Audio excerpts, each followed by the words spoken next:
नमस्कार, बहुत बहुत स्वागत है आपका एनजीएक्स न्यूज़ चैनल पर।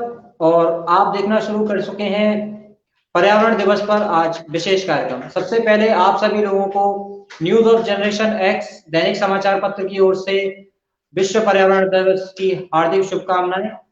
आज हमारे साथ मुख्य अतिथि के तौर पर जुड़ रहे हैं चंदौसी से विनीत प्रकाश जी, जो कि नशा मुक्त भारत का संचालन करते हैं और विभिन्न सामाजिक कार्यक्रम की गतिविधियों में लगातार हमारे साथ जुड़े रहते हैं।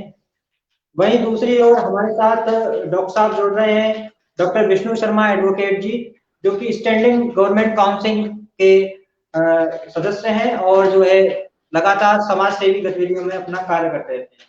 बहुत बहुत स्वागत है सर आपका आज के प्रोग्राम।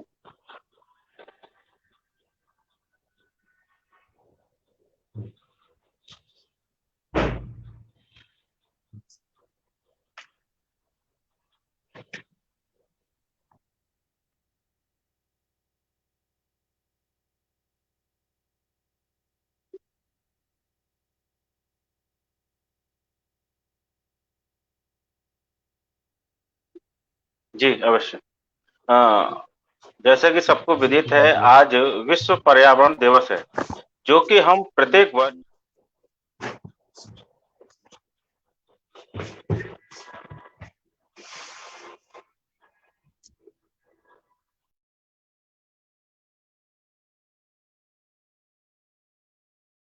पर्यावरण दिवस मनाते आ रहे हैं। और भारत तो एक प्राचीन देश है, प्राचीन संस्कृति और सभ्यता का देश है।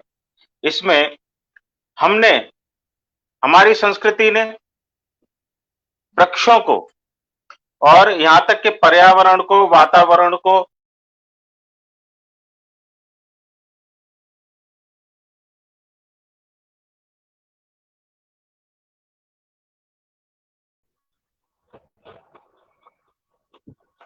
जैसे पृथ्वी करती है, आकाश करता है, वायु करती है, अग्नि करती है, उसी प्रकार वेदों में भी वृक्षों को देवता के समान कहा गया है।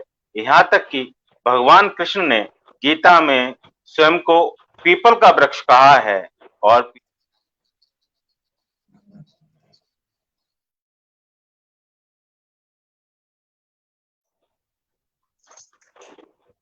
वृक्षों के संरक्षण के लिए बहुत काम किया गया है और पर्यावरण संरक्षण के लिए बहुत काम किया गया है। अगर वैदिक इतिहास के रूप में से हम देखें तो हमारे पहले सुप्रीम कोर्ट्स और हाई कोर्ट्स में पर्यावरण के लिए वाद लंबित होते थे, लेकिन हाई कोर्ट्स और सुप्रीम कोर्ट्स में इतनी ज्यादा पेंडेंसी हो जाती थी कि उनका तुरंत निपटारा नहीं हो पाता था। इसलिए भारत सरकार द्वारा 18/10/2010 को एनजीटी यानी कि नेशनल ग्रीन ट्रिब्यूनल की स्थापना की गई, ताकि एनवायरनमेंट संबंधी जो भी मामले हैं उनका त्वरित निपटारा हो सके। और इसी इसी उद्देश्य को लेकर सेंट्रल पॉल्यूशन कंट्रोल बोर्ड भी बनाए गए हैं, जिसके माध्यम से अनेक राज्यों में, सभी राज्यों में रीजनल ऑफिस स्थापित किए गए हैं, जहां पर पर्यावरण संबंधी शिकायतें की जाती हैं और उनका त्वरित निपटारा होता है। इस प्रकार अगर हम देखें तो भारत में पर्यावरण संरक्षण के लिए मतलब ऐतिहासिक काल से ही काम होता रहा है, चाहे वो वैदिक काल हो, चाहे आधुनिक काल हो, या हम आज के परिप्रेक्ष्य में देखें तो पर्यावरण और वृक्षों के संरक्षण के लिए हम निरंतर प्रयास। सर, मैं यहाँ पर आपसे जानना चाहूँगा कि जो विभिन्न प्रयास सरकारी माध्यम से, सामाजिक संगठनों के माध्यम से और व्यक्तिगत स्तर पर भी जो हम पर्यावरण को लेकर करते हैं, वो कितना कारगर हो पाया है और वो वहाँ पर हम कितना सफल रहे हैं? कहना चाहूंगा कि मेरा मानना यह है कि हम सिर्फ ये नहीं है कि एक पौधा ले लिया, 20 लोग इकट्ठे हो गए और उसको चारों तरफ से घेर के और वृक्षारोपण करते हुए फोटो खिंचा दिया और सोशल मीडिया पर, अखबारों में, प्रिंट मीडिया में और इलेक्ट्रॉनिक चैनल्स में वो प्रसारित कर दिया। इतने मात्र तक हमारा वृक्षारोपण का उद्देश्य नहीं रहना चाहिए, बल्कि हमें इस पर्यावरण संरक्षण और वृक्षारोपण के लिए एक यदि हम वृक्ष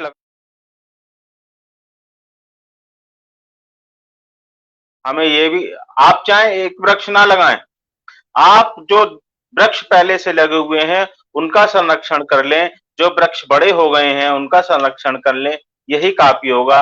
मेरा मानना ये है कि फोटो खिंचाने से अच्छा कि आप धरातल पे काम करें, वो ज्यादा लाभदायक होगा हमारे लिए भी, समाज के लिए भी और राष्ट्र के लिए और आने वाली पीढ़ियों के लिए।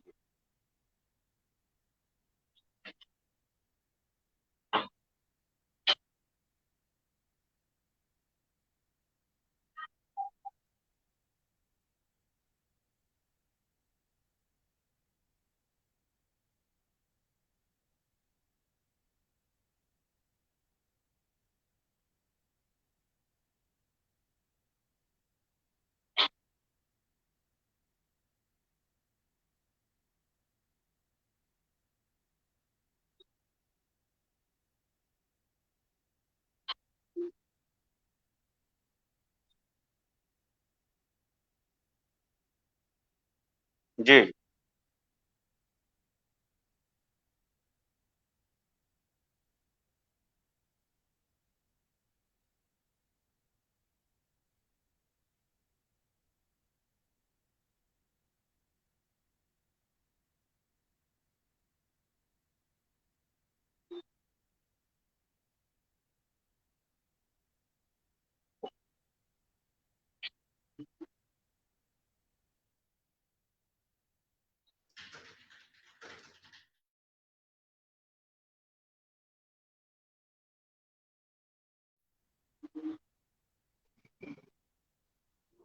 हाँ माधव जी, मैं कह रहा हूँ कि एक बार दोबारा से कीजिएगा, थोड़ा सा डिस्टरबेंस के कारण मैं सवाल पूरी तरह से नहीं सुन पाया। हाँ माधव जी।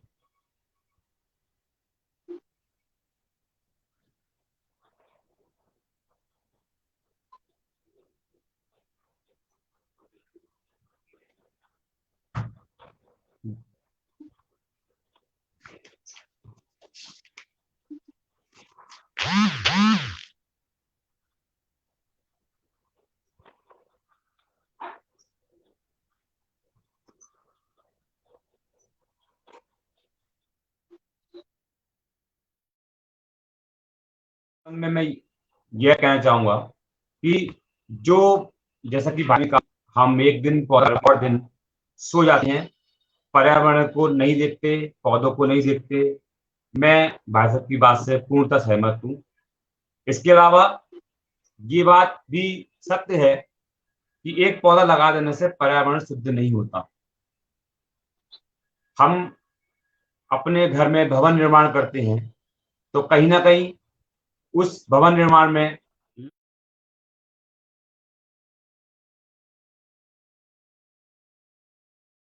हम वन क्षेत्र में अपना जैसे इंटीरियर्स है, वहां पर तो हम पौधारोपण करते ही हैं।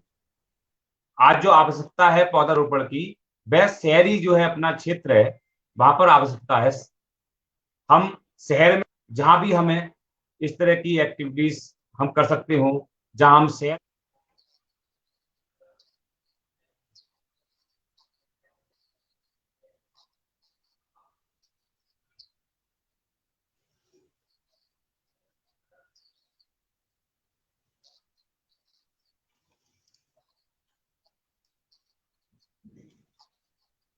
जी।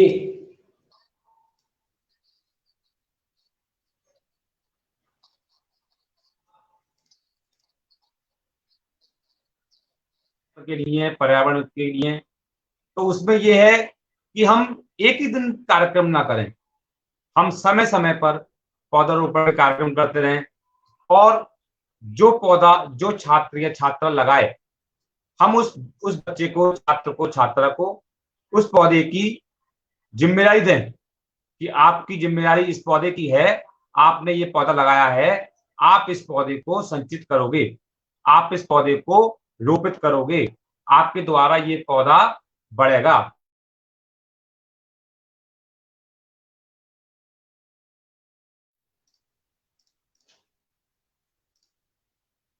तो इस तरीके से ये थे हमारे साथ विनीत अग्रवाल जी, जिन्होंने अपनी बात पर्यावरण दिवस को लेकर आज हमारे बात में रखी और बहुत ही अनुभवी जानकारी और बहुत ही रोचक जानकारी हमारे साथ साझा की।